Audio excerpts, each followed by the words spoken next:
Come, all you moonshiners, if you want to hear. Well, welcome everybody. I'm George from Barley and Hops. I got something to share with you today. I got linked up, and I don't even want to try to tell you the story. It's a long story, but I got linked up with a guy down in Mexico. It's an American citizen who moved down to Mexico. I'm just going to introduce him to you, and we're going to start this program so that you can see the awesome system and the process of having your own distillery from the ground up. Jim? Hello, I'm here. Hey, there you go. Yeah.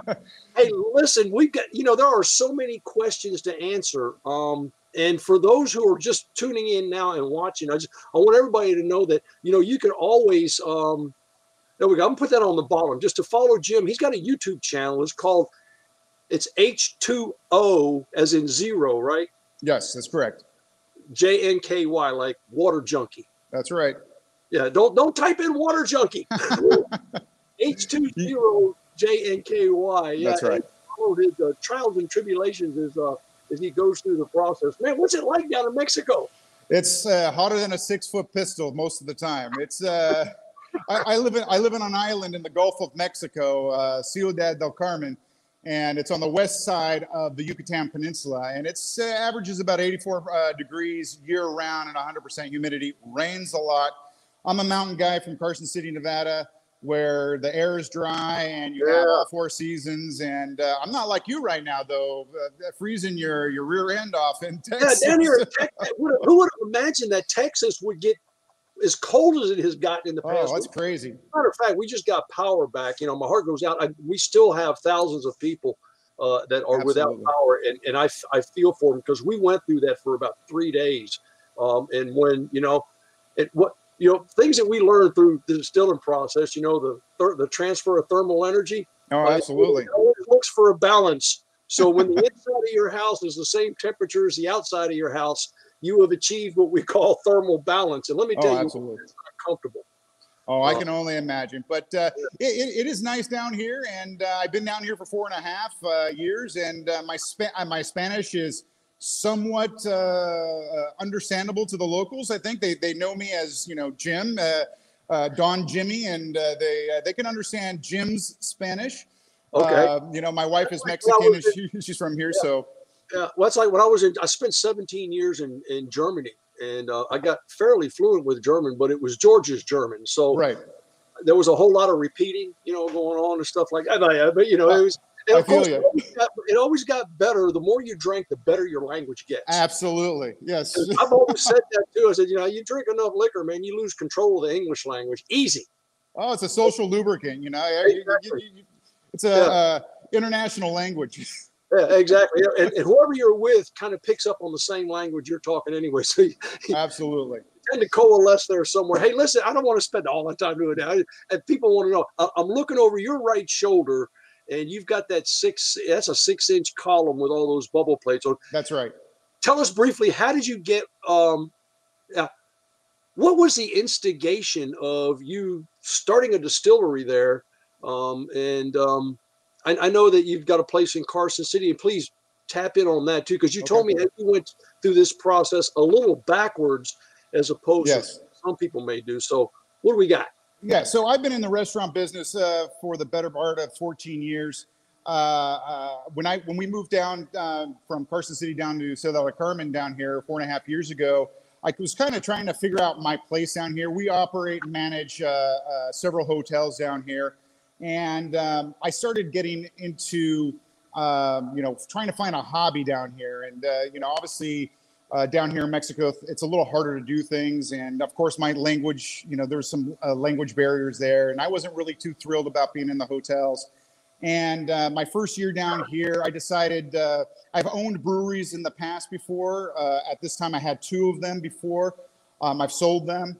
And we have the Fox Brew Pub in Carson City. So I decided to build a brewery in Carson City back in 2017. And I was doing that remotely with my brewer up in Carson. And so we built that. And at the same time, I'm just thinking in my head, maybe that's something that I want to do down here in Ciudad del Carmen. And it just happens to be that my father-in-law has this kick-ass building about 50 meters from the lagoon side of the island. It's part of the ocean, but it's on the lagoon side. The building's 162 years old, and it needed a lot of work. And so I'm just thinking in my head, while I'm doing this brewery in Carson City, what if we did something down here? Because the business that we were operating down here, these hotels, were mainly for roughnecks, the guys that go out to the platforms. So, and on this island, 100% of the business is oil. So a lot of gringos coming down here from Texas and Louisiana and so forth, a lot of Europeans, and there's not a lot of craft distilleries or breweries down here. So I'm like, I'm building a brewery in Carson City 2017. I got this awesome opportunity for a building down here. Yeah. There's a lot of foreign people coming to this island. There's a lack of craft breweries or distilleries down here. I thought it kind of made sense. And so during that whole process, I'm starting to think of like, how do you make liquor? What do I do? And of course, where do you go? You go to YouTube, And so I start searching. And so obviously I find you, I find a couple other people, and, I buy a little pressure cooker, and I go down to Home Depot, and I, buy the material, the copper tubing, and I sweat the pipe, and I'm watching some guy had made a pressure cooker, and I'm watching the design and drilling the hole. We're talking about baby steps here, Yeah, exactly, baby steps. I had to learn the process, and coming from owning several commercial breweries in the past and going this route, I'm kind of going from the other direction.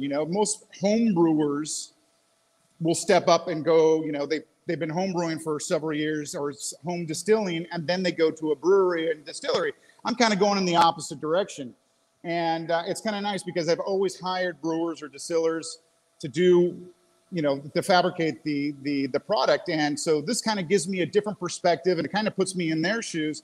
And it's something that I'm really enjoying doing. And it gives me definitely a different perspective on how the business is to operate. And I think you have to start from the very basics at the very beginning and going through those trials and tribulations and those screw ups and, walking away for 5 minutes and having the war actually blow out, you got to go through that stuff. It's sort of like every time it's every time you do this process, it gets a little bit better. I mean, and I don't think, I'm gonna go out on a limb. I don't think you ever get to a point where you go, okay, I've reached perfection. No. Because there's so much of this hobby, of this process that is it's an art, a science, and a skill. Oh, absolutely. It's like a perfect marriage between those three. I mean, look at the different sciences that you actually touch between physics, electronics, biology, chemistry, thermodynamics. I mean, all of that. And it once you get through it and you start to fully understand what's going on. See, I've always been of the opinion that like when I'm doing a video, I'll constantly ask myself while I'm talking, I'm like, well, why is that? Right. And if I'm going to say, why is that? Well, somebody else is. Oh, absolutely. You try to answer that in the verbiage, because if you understand everything from how it starts to how it gets to where you want to be. And I always say, if something goes wrong in that, you kind of know where to go. It's like, if you understand how an internal combustion engine works, when you turn the key and nothing happens, instead of just getting on the phone and going, it don't work. Right. Check your connections with your battery. Do you have voltage? So forth. Have an idea where to go. Yeah. No, it runs the gamut, just like you said, on all the different sciences. And by no means am I a scientist. And but you have to go through the processes and learn a little bit about each one. And I'm a firm believer that you need to be consistent with everything that you do, from creating your recipe to the mash, the amount that you put in, the heat up time, the amount of temperature, the time that you let it rest, and so forth. And I don't think you need to have a degree in chemistry to do some of this stuff. I agree with you. Yeah. Just if you keep accurate records, and another aspect of this too is, and sometimes you see this. I mean, you can become anally connected to a process. Absolutely. Where you're trying to split the hairs of a 2-degree difference or a 0.5 degree difference. Oh, sure. And you feel bad because you haven't achieved. there is a certain portion of this science that is close enough to be okay. There's I agree. Yeah, you know, well, I guess you can call that band of excellence. You know, Sure. in that window, you're kind of okay. Don't exceed it. A great example is amylase. If you're using an amylase enzyme or you're using your malted barley, not just regular malted barley, we know that amylase is active and it works very well in converting starches to fermentable sugars at 155 degrees. Absolutely. 165 degrees or so, somewhere in that neighborhood, is you inoculate it. You kill it off. Yeah. You get below 143 and it's no longer active. So you've got that window of opportunity, you know, that we call that band of excellence. Oh, sure. So I'll always say 155. I mean, that's your sweet spot. If you can get it at 155 and just put the lid on the pot, turn the heat off, trust me, it'll do it by itself. You don't have to do nothing. Oh, and when you get into a bigger system, you've got to mash in at 175 because you got to take into calculation the temperature of the grain. Exactly. Because as the water goes in, the temperature drops down. Exactly. You add grains in, of course, you start to drop, you're losing thermal. Yeah. See, there you go. I mean, having that understanding or just that experience of knowing that, hey, when I add 5 pounds in there, it drops 7 degrees. Right. No, you know? Absolutely. Yeah, that's good. Hey, I got something here I wanted to show you. Let me do it like that. There we go. Right. Yeah, I want to kind of. That looks 2 familiar. minutes after I took that previous video, you'll see the head temp is starting to climb real quick. Look at that. I mean, and you'll see right now it's starting to reflux in there. It's falling down. I have the water on. It's coming in at full tilt. Yeah, you know, I'll tell you what, and for anybody who has one of those flute stills, you're the first one. There may be somebody else. I don't know, but I haven't found it. But you're one of the first people I've seen that have a sort of like a start to finish on how to run that flute still that you have kind of massaged out, and you've got some really good pointers in there about how they start to fill and how they start to bubble, and as you work your way down and the different temperatures and all of that. So anybody, look, H2O junkie. I mean, I was a little frustrated because I kind of leaped before I looked when I bought this unit because I had seen Mile High, and I'm not knocking Mile High at all. Right. I mean, I love the product, but I just did. They had all these videos, and I assumed that there was a video on how to operate it. And they just have videos of how to take it apart, clean it, and how to assemble it, and everything.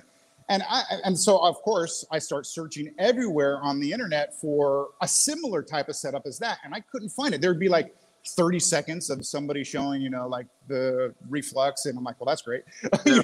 How do you hook up the water hoses? And I just had no clue.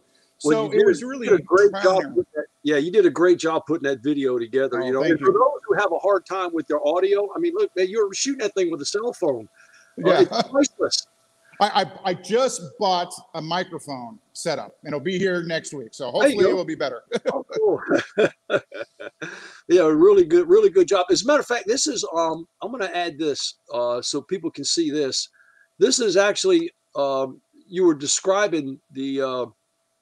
Condensate in there a little bit right there, and you can tell that the vapors are starting to come in there, and it's actually pretty warm to the touch. This one not so much, and that's a good indicator for me, is that as soon as these sections start to get nice and warm and hot, when this one gets hot, I know I'm going to start producing. Okay. See there. And that's what it's all about. It's about having an understanding of your system and how. There you go. Get back to the big screen.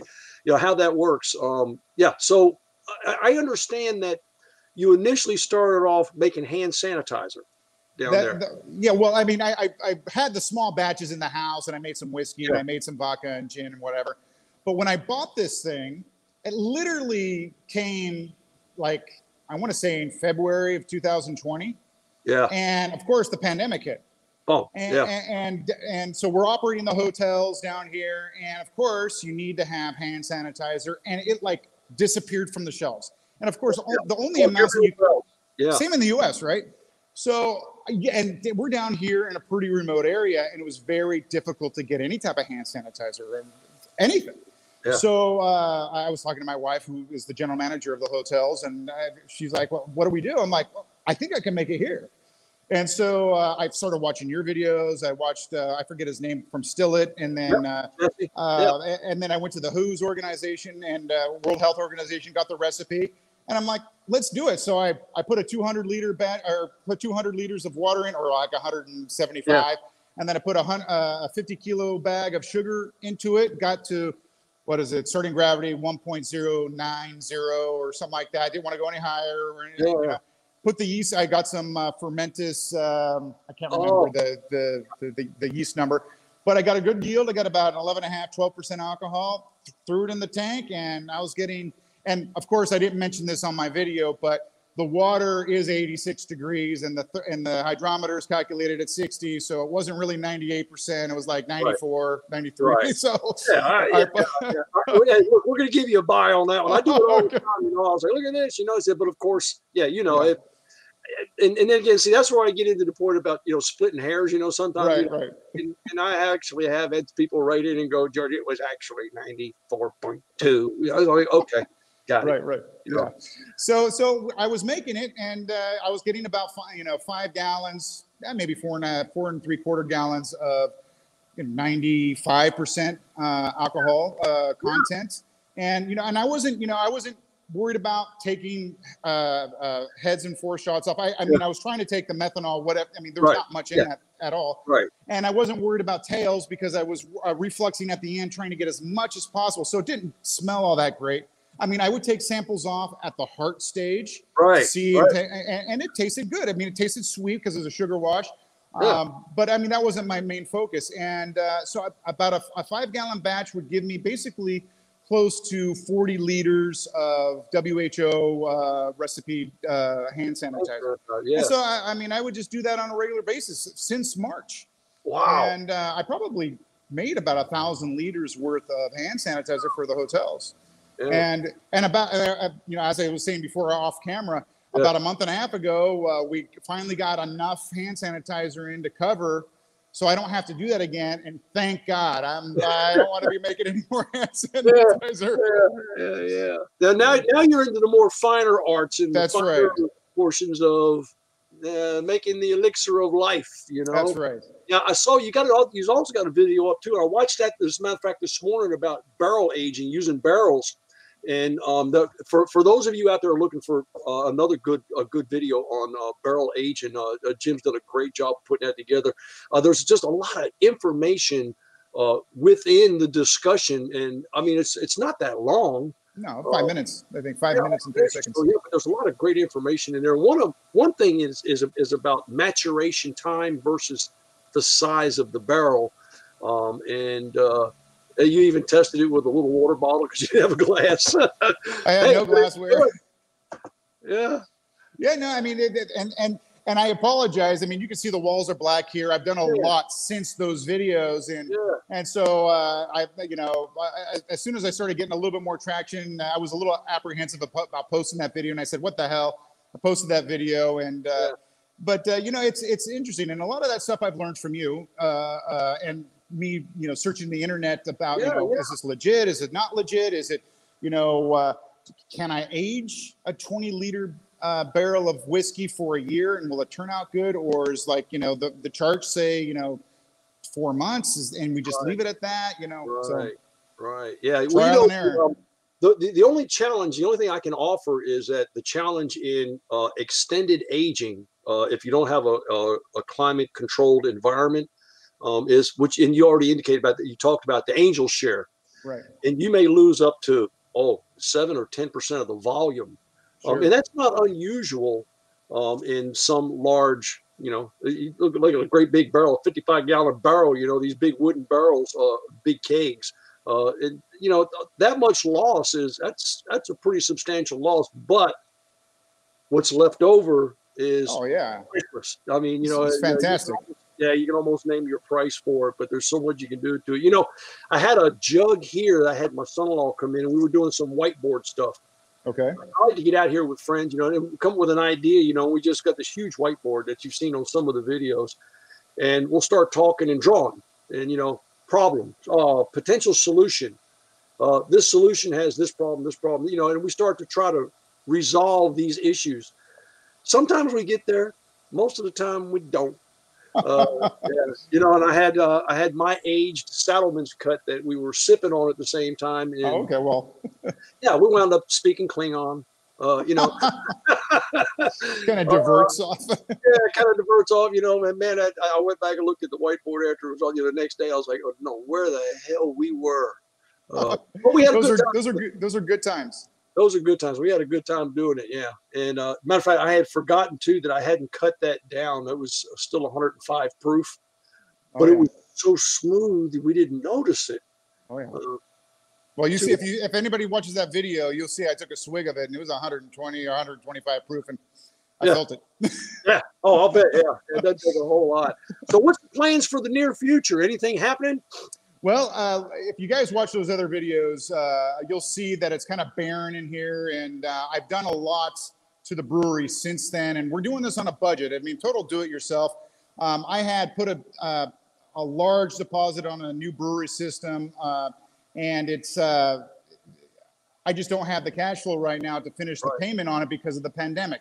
And the cash flow up in Carson City with the pandemic and only operating at 25% capacity, I got to worry about my staff and so forth and keeping that restaurant going. So I'm not so sure. I think I might have lost that deposit, and that's okay. And it was a 7-barrel brew house system that I was trying to get. Hopefully I'll have enough cash flow in the next, 8-9 months that I can buy it. But in the interim, I was able to find a 300-liter brew house system here on the island, which I was completely taken back at. Some guy had it in his house. So I was talking to a buddy of mine down here, and I told him the situation. He's like, I know a guy that he's got this brewery in his house. And I'm like, in his house? And he's like, yeah. And he's like, I think he's looking to sell it. So I was able to buy it from him, and I needed a lot of work, valves and hoses. It's reminiscent to I know a guy who knows a guy who knows That's a right. guy who's got a neighbor who knows a guy. So since those videos have been were created, I have since painted the walls here. I put in the new brewery heat exchanger, ran pipes, You flip the camera around and kind of give us how do I might just have to change I don't know. Can I change the camera? No, just here we go. Here we go. Yeah, give us a sneak preview of what we might see in upcoming version. Look at this. There we go. So that's the mash tun over there. That's a 300-liter mash tun. Little do-it-yourself control box on the wall there. Yeah. And then that's my kettle. Oh gosh. Okay, and we didn't have any stainless steel pipes, so I just got some beer hose and cut them to length. Yep. And then I got a hot liquor tank over there. Gosh. Don't look at that CPVC pipe over there. It's a little off kilter. I need to fix that. I got a heat exchanger, and then I'll just take you over here. And these are uni tanks. So these are actually about 400 liters a piece. Oh wow! And so a uni tank is a bright tank and a fermenter at the same time, so it holds pressure. So I can brew and I can carbonate in those tanks at the same time. But I'm brewing into one and then transferring, and I'm filtering using a 1-micron filter into this other tank. And so that's how I'm doing the process right now. Oh, good. So that's where we are right now, and I'm building a bar upstairs. Oh man, yeah. Out on your own little island out off the west coast of Cancun. Yeah, so in the Yucatan Peninsula, I'm about 8-hour drive to Cancun. Oh man, oh wow, God, it's got to be nice. Hey, look, we look forward to talking to you again in the future, if you don't mind. Absolutely. Like to keep in touch with you and kind of get updates every now and then or whatever the case may be. Absolutely. And for anybody out there, of course, if you haven't already subscribed to Barley and Hops, please do so. We all benefit. I know Jim would benefit greatly if you just absolutely. Yeah, just subscribe to the H2O JNKY. Yeah, water junkie. Yeah. Look, and we appreciate the videos that you're doing, the effort that you're putting into it, and the amount of information that you're sharing, because the community needs that. That's what I like about the community so much, is the free flow of information.